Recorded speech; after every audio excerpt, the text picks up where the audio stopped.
No matter what was going on at the ashram, whether we noticed or not, Babaji's Leelas were happening all the time, day and night.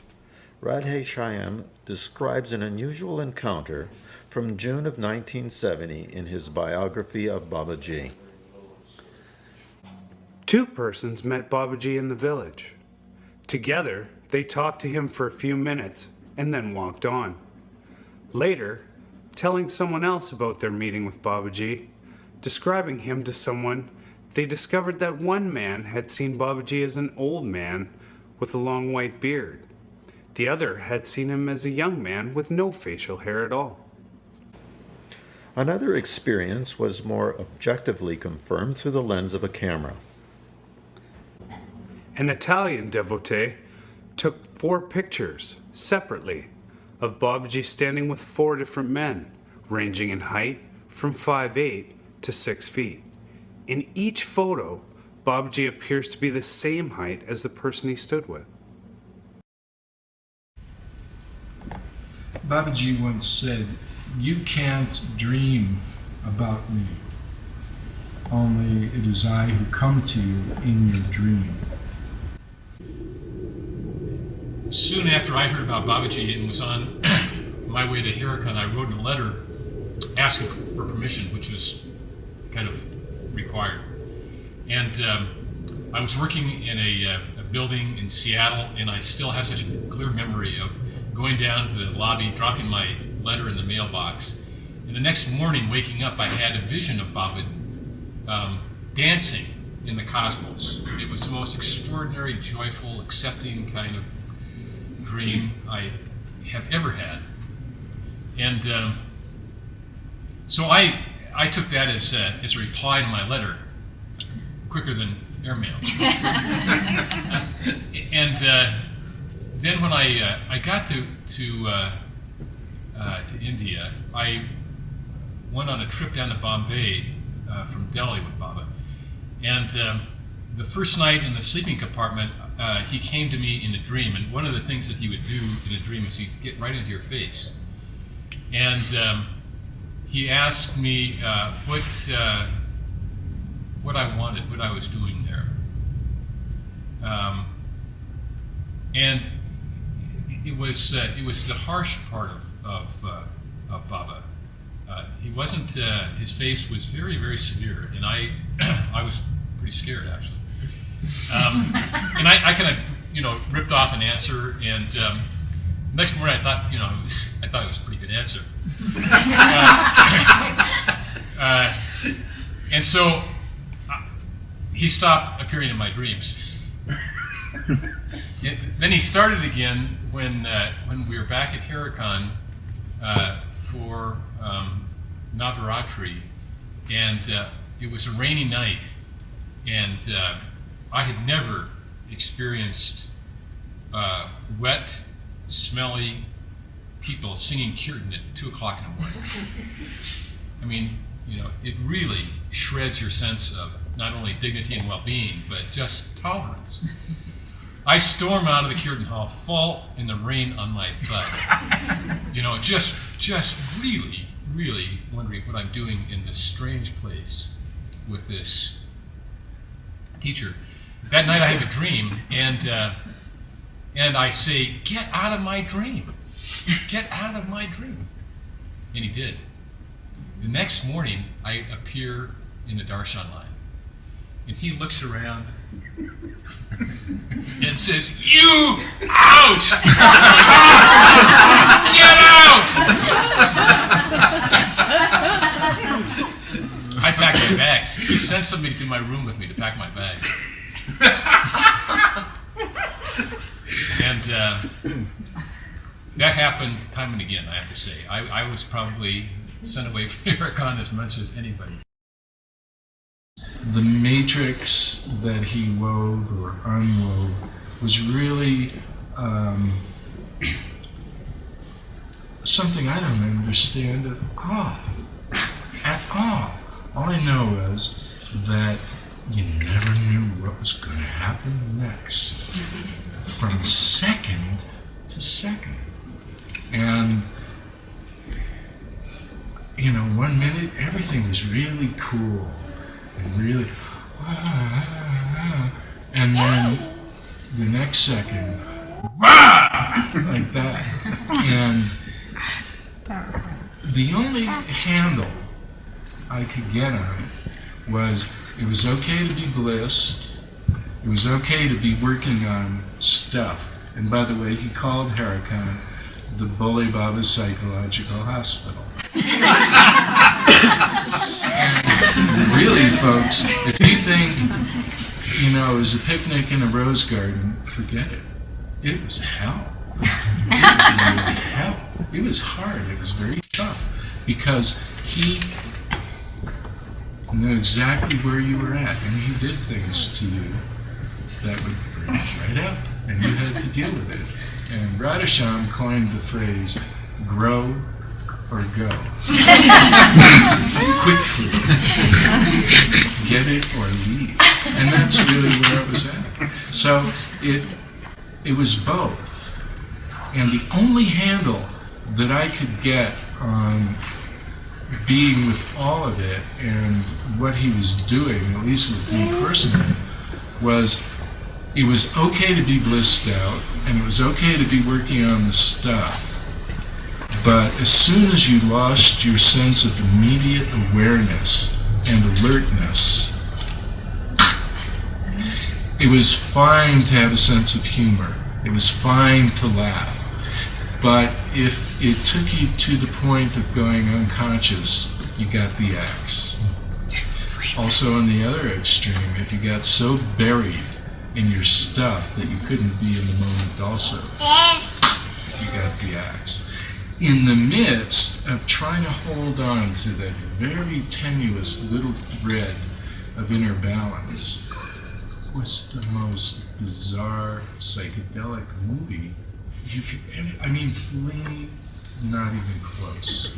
Not even close.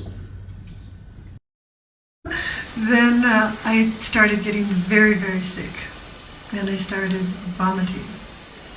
And I was vomiting and vomiting until I reached a state where I was just not really in my mind, so you have to tell that part because I don't remember. I finally gathered my courage and I went over and I pranamed and I said, Baba, Kunturi, very sick. Kunturi is the name I gave her, which is one who will receive great happiness. He says, I said, Kunturi is very sick. He's painting one of his lovely watercolors. And he looks up and he says, oh, this very good.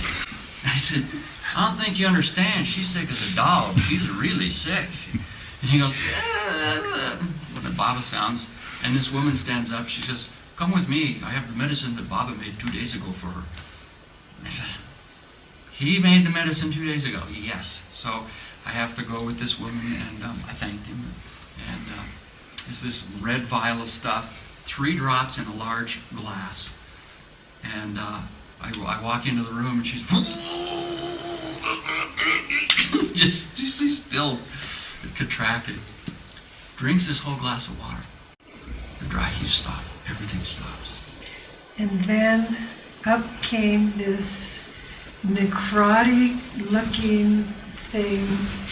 It looked kind of like black liver. And it came up through my throat. I thought I was going to choke to death. And it came up through my throat and plop into the bucket. And we both looked at it, and it looked evil. And I knew that had I not come and had that taken out, that it would have killed me.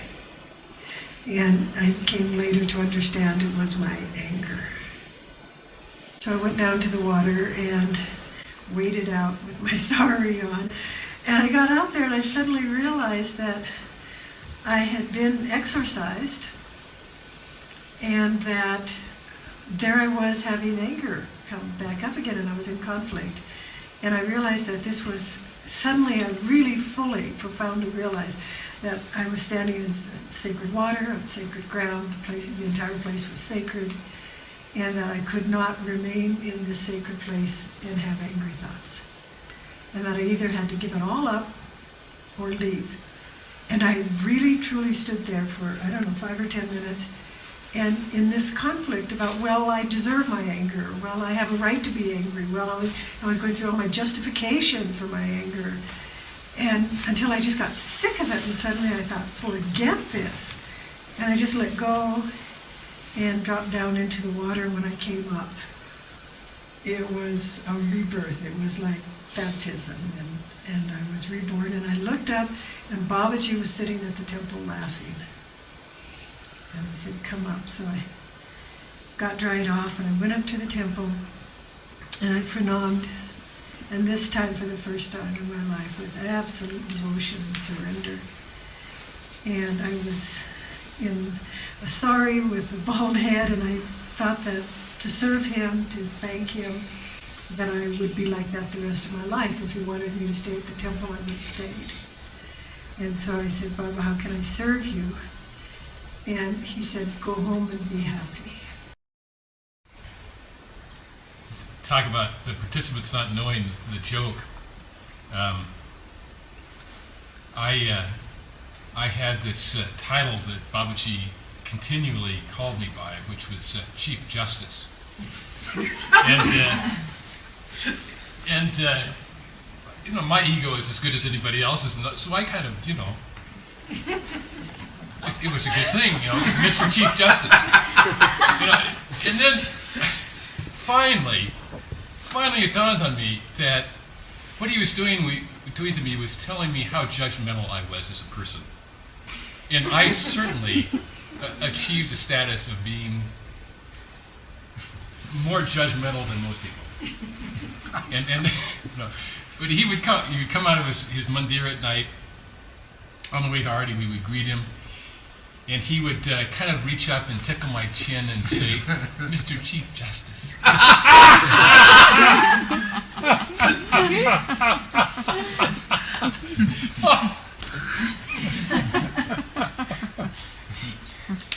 We had a lot of fun with this. It was just marvelous to see the processes that Babaji would go through with the children, and they wouldn't last very long. So whatever it was that he had to exaggerate that the children had wouldn't last more than a week or two, and everything would be mellow between Babaji and the child. There was one story that a friend of mine told about a 3.5-year-old. Maybe a few of you have seen the videotape of the ashram, and there's fairly steep 108 steps going down from the ashram to the side of the river. And Babaji got this game going with this young kid of acknowledging him from afar and giving him the hand signal, and then the child would puff and climb its way up these pretty steep stairs, which were pretty big for him. And Babaji, when he reached the top, would give him a flash of love and a candy. And this would happen maybe 4 or 6 times in a row. And then suddenly, after all of that effort, there wouldn't be any candy in the wrapper. And of course, then the kid would throw the big tantrum. And maybe that would happen a couple times in a row, or he'd vary it. Every other time there'd be a candy, and every other time there wouldn't be. And I guess after about 10 days to 2 weeks of that, they would both just laugh if there was no candy in the wrapper, and they would just cavort around the garden, roll in the flowers, and do those kinds of things. But the sense of mentoring right up to the very end, the night before he left his body, remember this? We gathered down. He had this little dooney inside his kutir, inside his room, and we all, as we all here, we lusted after his possessions. And there on his dooney, on a trishul on his dooney, was this whole gob full of malas. And Babaji was handing out these malas, you know. And I'm just panting after one of these malas. You know. Do you think he'd give me one? No way. No way. The last one goes and he's smiling at me.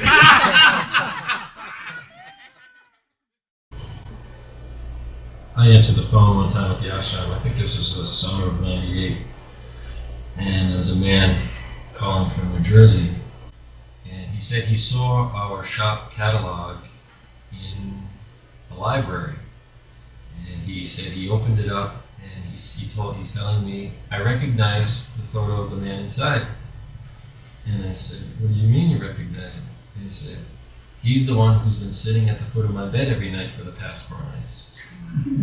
So Babaji is still doing this, and this gentleman is asking me, who is he? What does he want with some guy from New Jersey?